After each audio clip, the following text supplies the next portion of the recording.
All right, guys, today we're talking about time under tension. Is it effective or is it some myth? Let's find out.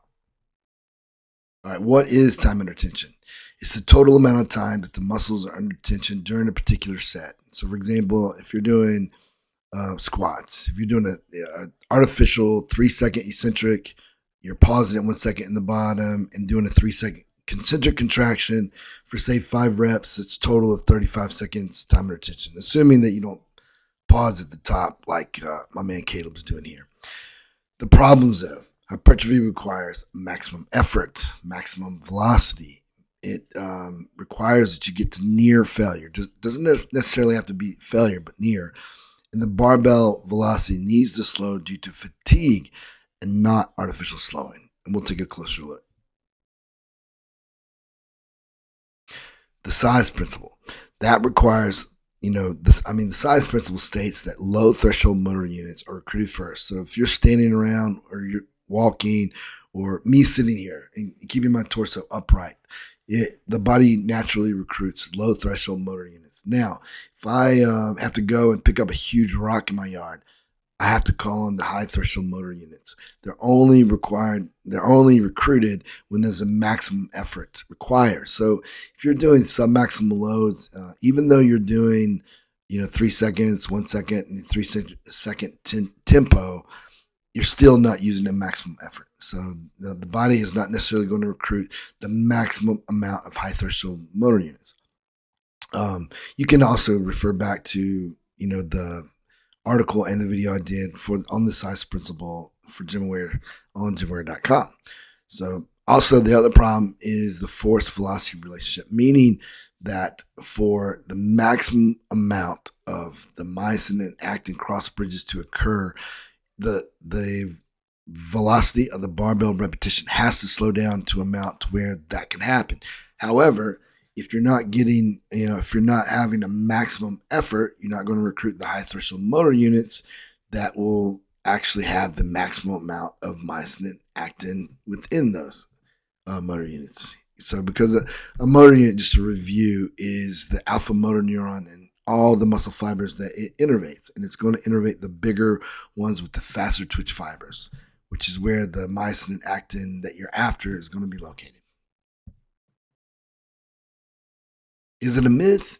It's not necessarily a myth. There's a place. Like, when you're teaching a young athlete, this is Lila when she was young, and Coach Don McCauley, rest in peace, one of my mentors, and at the end was a co-coach with me at Mash Elite, amazing coach, coached Olympians. Anyway, so if you're teaching new athletes how to do a particular movement, slow is good. You're learning at what the joint angle should be, at what position of the movement. It's great for beginners. The 1x20 program, that's really just, a kind of a play on what I'm talking about. You're doing 20 reps on everything just to teach the athlete movement. You could do the same thing with adding a tempo.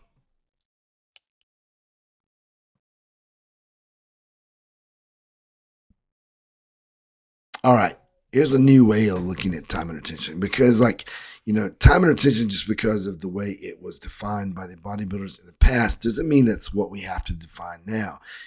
It originated in that bodybuilding world because, they know mechanical tension is what is the primary mechanism for hypertrophy. They just, weren't understanding the size principle and then that force velocity relationship. But you can still use it in maximizing hypertrophy, just in a different way, and I'll explain. Like in this eccentric contraction, if you monitor that and you measure the athlete's normal rate, or basically do a force velocity profile of the eccentric contraction, and you should do one for the concentric, and see what are their rates at 70, 75, 80, 85, 90, and all the way up to a max, because then you will know what is that athlete's normal eccentric rate.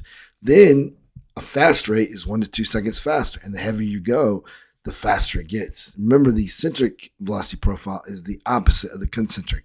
So you need to know what is going to happen at 105, 110, 115, 120. I wouldn't go venture past 120 personally.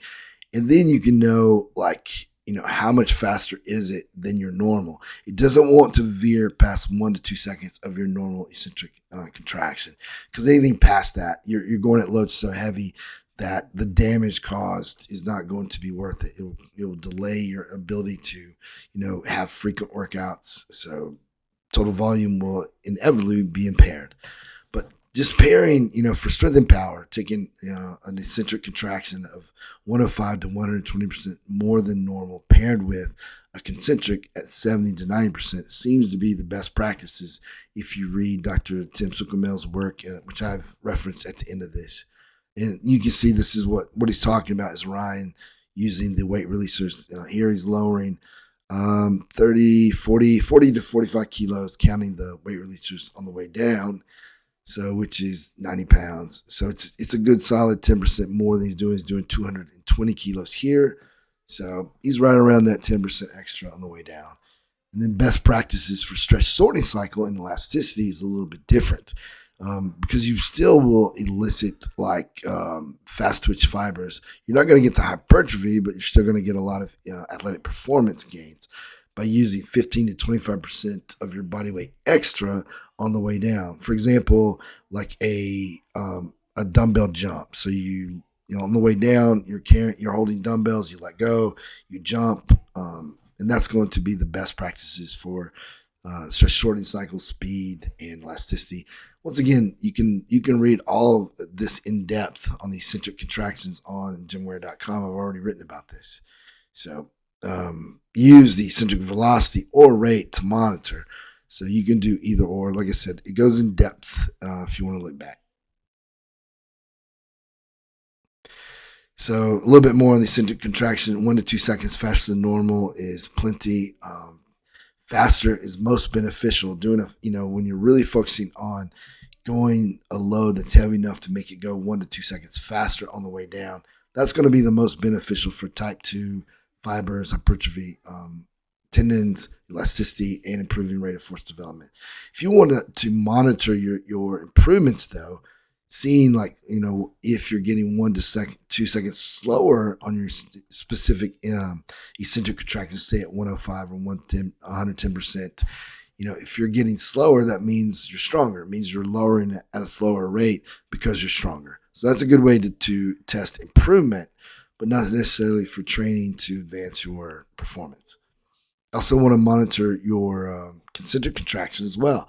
A faster concentric rate / velocity creates improvements in rate coding and high threshold motor units. So making sure that you monitor both and that you're going to an eccentric contraction a little faster than normal and that your concentric contraction is also faster than normal. So making sure you're monitoring those things would be the better use of time and attention. Now, using the app, because, whether you're using the Flex, GymWear Flex, or the GymWear RS, they both have apps that will monitor these things for you. So GymWear app allows instant feedback to drive compensatory acceleration, which is making sure that the concentric contraction is fast as possible. The way you know that is by doing a force velocity profile of your concentric contraction at different loads and making sure, say 80% is on average for my athletes around 0.5 meters per second.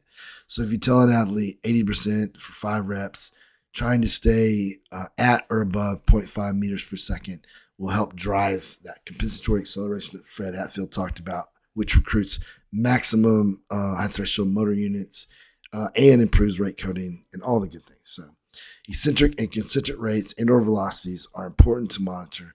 Make sure that the force increases at particular rates are going up as well. Because if you're a football player, 0.75 meters per second is a very important rate because that's where the collision happens off the line of scrimmage. Or if you're a wide receiver, it's this is all from Dr. Brian Mann, by the way, which I've also referenced that bit of research. But a wide receiver, the acceleration phase off the line is around 1.09 meters per second. So improving your ability to handle loads greater than you were capable of in the past at 1.09 for the receiver or 0.75 meters per second for the lineman will be advantageous. So you're looking at velocity loss also for hypertrophy using the app to drive that. 20 to 60% is where velocity loss is going to maximize hypertrophy. However, velocity loss that elicits hypertrophy specific to the force at a particular rate is a little different, meaning, let me explain. So studies have shown that velocity loss of 25% or less is going to be advantageous for strength gains and neuromuscular adaptations. Greater than 25% will maximize hypertrophy, but it's longer to recover and it's less of those athletic gains. So for most athletes, 25% will still elicit hypertrophy. It just won't necessarily maximize it. But a recent study has shown it's not a big difference. However, the gains in strength and neuromuscular adaptations might make it more or a better idea to stay around 25% or less. So it's a way of maximizing your effort and your velocities. Remember, I talked about that to recruit maximum high threshold motor units. And then to make sure that you're getting down to that rate, that force velocity relationship maximizes myosin and actin cross bridges. Those two things has to happen to maximize hypertrophy.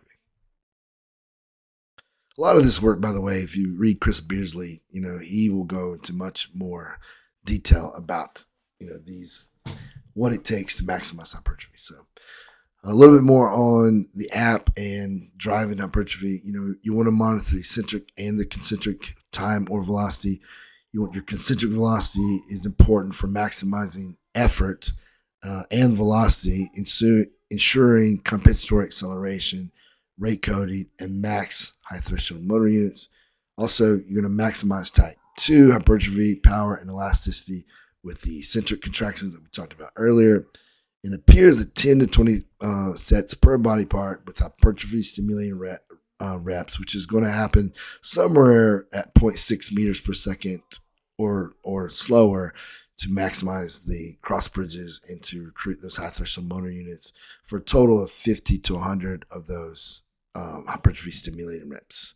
So they do it for you. Here's the eccentric, here's the concentric velocities / time. Remember, velocity is distance divided by time. It's still a look at time. Here are the references. Dr. Zuckermill, I would definitely read these two. Brad Schoenfeld, he talks about hypertrophy, especially he mentions the time under tension in there. And I don't know if I put Brian, thought I had Brian Mann's article in here that talked about the specific reps, but we'll make sure they get into the show notes. Thanks. Go to gymwarrior.com to read all of my past articles. A lot of the things I've referenced, we've already discussed. This is just a way of bringing it all together. And if you have any questions for me, Travis at gymwarrior.com, or if you have ideas for future articles, same thing. Thank you.